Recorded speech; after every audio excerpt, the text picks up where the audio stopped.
My male 31, brother 36, is a single widowed dad of two, my nephews, both under the age of 10. He used to have babysitters, but ever since he met his new girlfriend, he stopped hiring any help because his girlfriend claimed that she wanted the kids to warm up to and get used to her as the only woman in their lives. So he started asking me to watch the boys whenever he had something to do. I'd help if I could, but I work a demanding job and must cover full time. He, for whatever reason, refuses to acknowledge that. Days ago, he was going for lunch with his girlfriend to meet her friends and wanted me to have the boys. I told him I had to work, but he begged me to take the day off. I refused and went to work. At 11 a.m., a coworker of mine entered the office, and behind him were my nephews. I was astonished. He told me my brother had dropped them off so that they could stay with me. I was in a state of disbelief, but also furious. I felt stuck and terrified my boss would see this, and I'd get in trouble. I couldn't even take time off because of how busy I was. Finally, out of frustration, I called the police and explained what had happened. They got a hold of my brother and he was forced to come to take them off me and got into trouble with the authorities, who spent hours talking to him. My boss eventually found out, and I had to leave work early and go home.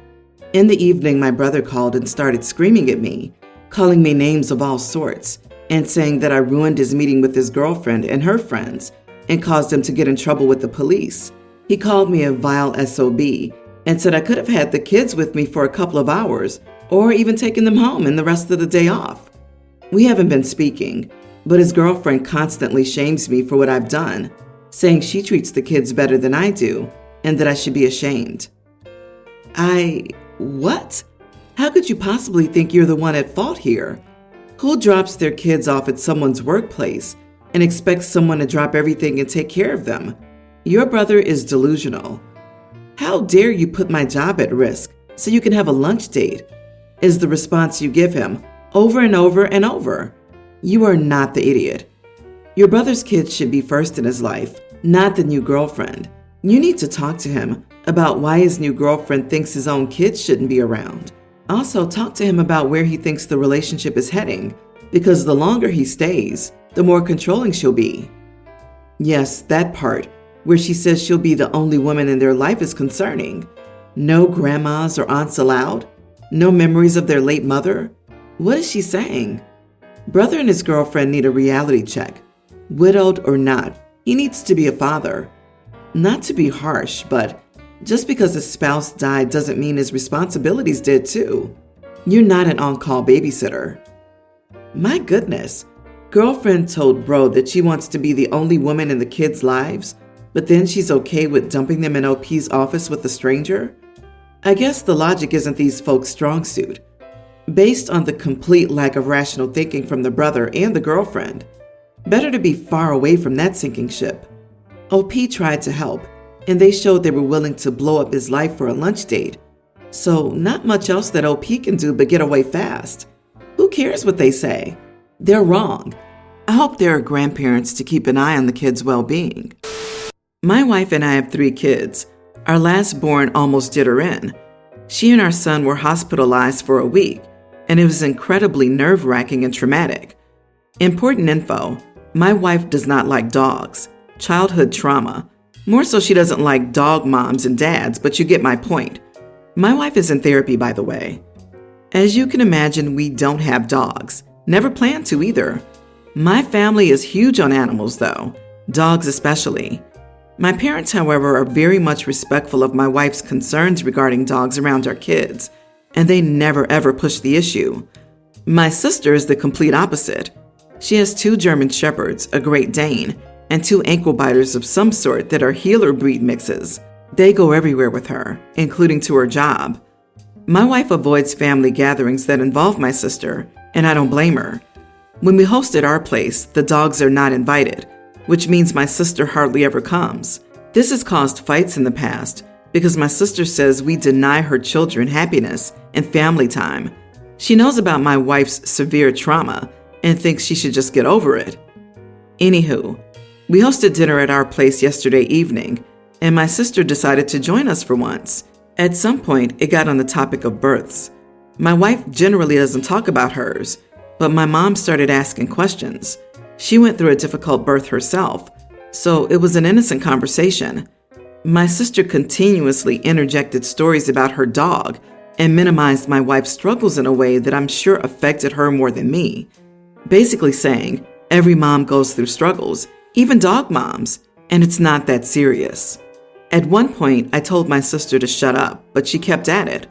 My wife snaps, stands up from the table, slams her fist, and starts berating my sister, saying, "I don't give a flying crap about your mutts, nor do I care to hear about your imaginary struggles of being a mom when you don't have children and never almost died and lost your baby at the same time." This led to her screaming at my sister to get out of the house and told her she had better never show her face here again. I have never seen my wife like this. It was clearly bottled for a long time. Everyone was silent. I told my wife to calm down and stop engaging in the conversation. I wasn't condescending or being an idiot. I was calm and just trying to calm her down. But the second I said that, she looked at me and said, "Are you seriously not going to defend me right now?" She left the house and is at her mom's with the kids. My mom says I shouldn't have said anything. Am I the idiot? You are the idiot. It would be best if you had backed your wife here and not told her to calm down. It was incredibly insensitive of your sister to compare her dogs to what your wife went through. In the history of forever, absolutely no one has calmed down when they were told to calm down. Agreed. And if somebody important in your life is rightfully upset and you want to de-escalate the situation, one of the worst things you can say is calm down. You may as well have said, "Stop being on fire," while throwing gasoline into a burning car. Your wife and child almost died, and your sister was trying to make the conversation about her and her mutts. She was being condescending to both the women sharing horror stories in what should have been a safe environment. Your wife snapped because she did have it bottled up. You should have said, "Sis, this conversation is not about you. You need to drop your part or please leave." You did not. Then you shamed your wife. You chose your sister by what you did, good intentions or not. You owe your wife a public apology, and a big one. So does your sister, though she also owes one to the other woman in the story too. Agreed. As a self-declared dog mom and someone who will never have children by choice, I totally agree with you. I call myself a mom and my dogs my kids, but I also understand the difference between real children. Sister sounds like a really obnoxious, self-centered person. After I had my first child, I had postpartum depression. I had a hard time getting motivated to do anything. I was just a ball of emotions and tears. My boyfriend was 25 at the time and he couldn't handle it, so he left. His mom, Linda, took me in. She took over caring for my son and helped me get therapy. She paid for the formula when I went on medication for my treatment, and I couldn't breastfeed. She literally held me while I cried, feeling useless as a mother and woman. She was more of a mother to me than I've ever known before. It took a while, but I balanced it out. I got back to watching my child. When I returned to work, my mom said she would watch my son so he didn't have to go to daycare and save me the money I earned. She knew her son wasn't paying child support. She told me to go after him for it, so I did. Getting it made my life easier, and I asked her if she wanted me to move out. She said nope. When my son started school 3 years ago, I began talking to my now husband. He worked out at the gym where I went to get rid of all the weight I had put on. He had seen me there for years and nodded and said hi, but never approached me. He told me that he was really impressed by my commitment to my health, and he asked me out. I almost said no. I had only ever been with one guy, and that was before the stretch marks and stuff. Linda told me to go for it. So, long story short, I'm now married to a pretty great guy. I'm working, and Linda lives in our guest suite and takes care of my son before and after school. She's met a gentleman and has spent a few evenings out of the house, LOL. Because of my relationship with her, I'm still part of her family, so several of them were invited to my wedding, and they all called my husband an upgrade from my ex. So last Sunday, my ex was bringing my son back from his time with him, and he asked if I ever thought about what our life would be if I hadn't gotten depressed. I snorted and said no. I never thought of him as anything other than a sperm donor. He said that his family had done a lot for me and that I should be grateful. I said that I was grateful to them. I said that all of them were still in my life and considered my husband an upgrade from him. He got all butthurt that I said that and left. He called his mom and complained about what I had said. She and I talked yesterday, and she said that even though it was true, it was hurtful and that I shouldn't have said it.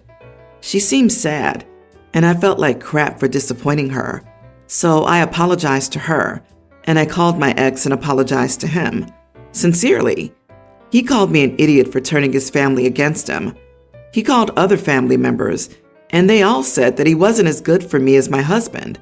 And a few were less complimentary than that.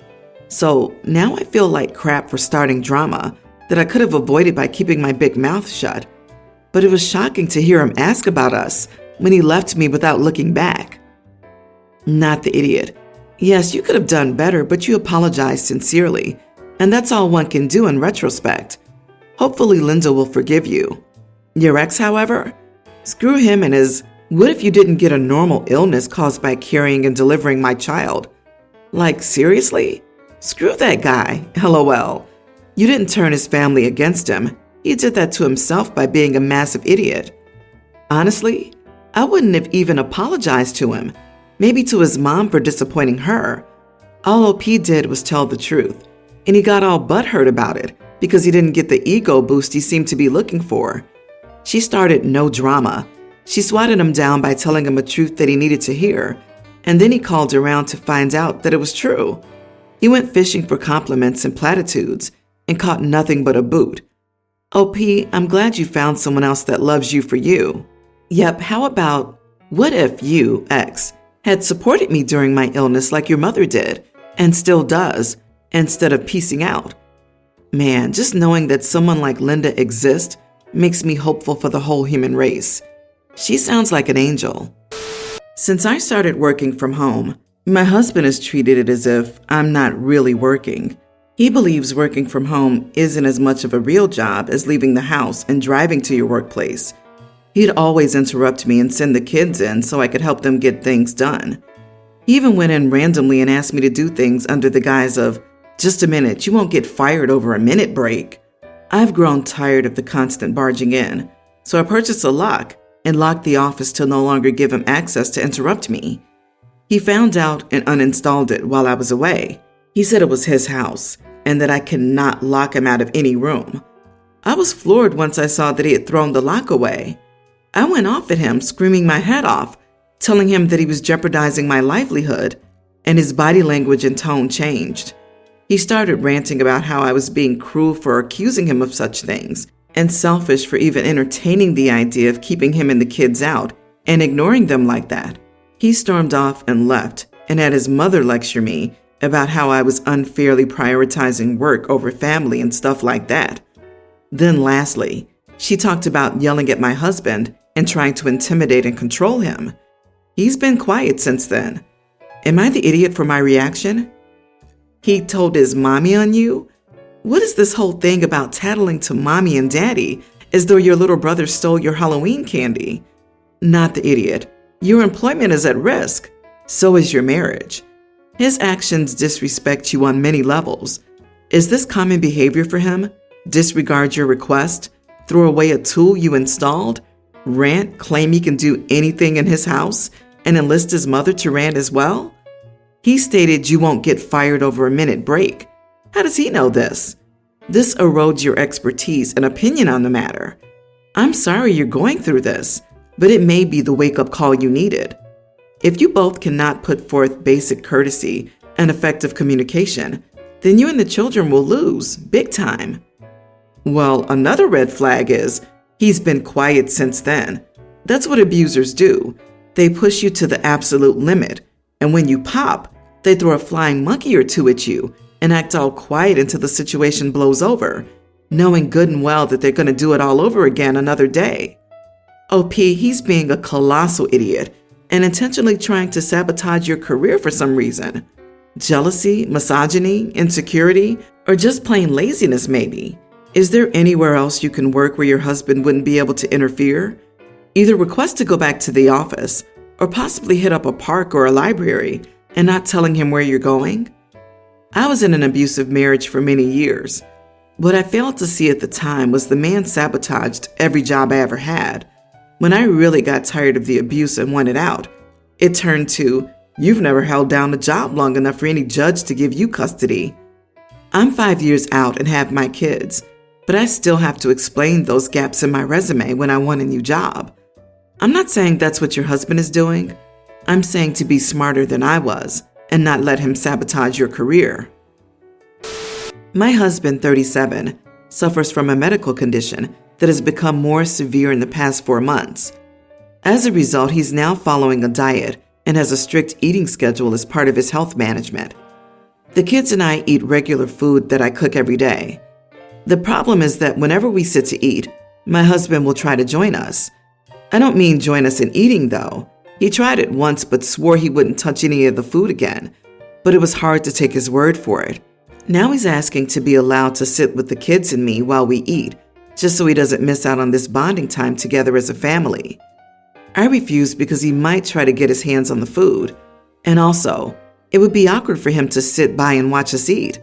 He argued that he wants to feel included at the table and to be able to chat with the kids and bond with them. I told him he could do that anytime, anywhere, just not at the dining table. The kids and I should be able to eat quietly and peacefully without having to get busy talking. He got mad, saying that I don't get it, and that by not allowing him to join us, I'm trying to control what places he can be and how he bonds with the kids. I refused to discuss it, but he threw a hissy fit calling me unreasonable and claiming that I was isolating him because of his condition. Am I the idiot for putting my foot down on this? The kids are a tween and young teen. Added a few points. His eating time conflicts with the kids' eating time. He tends to violate his diet whenever he's around food that he shouldn't have or that isn't part of the diet. So I, of course, would have to deal with the results. What did I just read? The kids and I should be able to eat quietly and peacefully without having to get busy talking? Do you guys not care to share about your days? Talk about your hopes and dreams? What your favorite TV shows are? Who doesn't talk at the dinner table? Do you guys just sit in silence? Do you even like each other? How dare my husband want to spend time with our family at the dinner table, making us feel obligated to break our long and uncomfortable silences with, conversation? You are the idiot. A medical condition doesn't mean he gets banished from family activities. That's cruel. This means something else, OP. This is saying that you're fed up and tired of listening to your husband and being around him. Are you his caregiver? Are you experiencing burnout? Are you having an affair and now you hate your husband? Are you thinking of leaving him because life with him and his condition is too hard? You need therapy, OP. It sounds like you're being affected in ways you aren't aware of, and you're trying to push your husband out of your family.